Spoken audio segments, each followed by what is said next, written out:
Here we're going to go over the common student issues and things to know as you are teaching these things. This list has come from a lot of frustration and repeated mistakes. So if you can learn from my mistakes, great. Number one, kids are going to forget to look at their project from multiple angles. So you're going to have to teach them before they do anything or send it. They need to pan around and check for whatever they think is connected, make sure it's actually connected. Next, kids are going to struggle with a piece, and you'll see a piece that got skewed or twisted or just strange, and you won't know how they did it.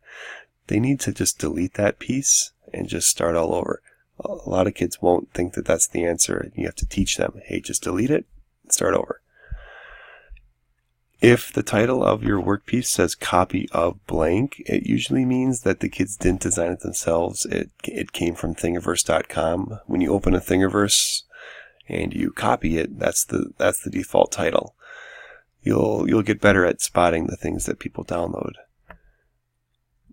When a project gets very complex and the computer starts to slow down, what you can do is download it as an STL file and then re-upload it.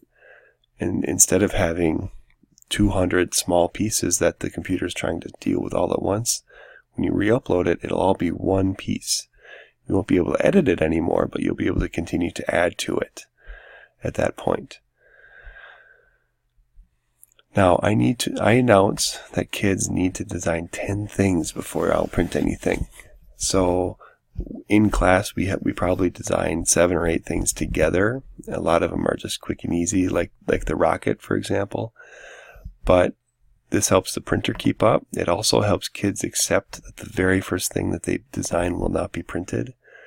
Otherwise, too many kids expect the first thing in their mind to be printed, and they get frustrated with you because you're not printing that first idea when they could be spending their time making better work. Now, you're going to get projects that take very little effort. I've tried different things about prohibiting them, or what I end up doing now is I just print them small. So I tell the kids the more detail or an effort you put into your project, the larger I will print it. If somebody prints a heart that says mom, it's not going to be as big as they like. That's the fair way I've come up with it. And lastly, I put together a list of reasons why a project might not be printed. So if you have classes of kids sending you projects to print and you've got your printers running,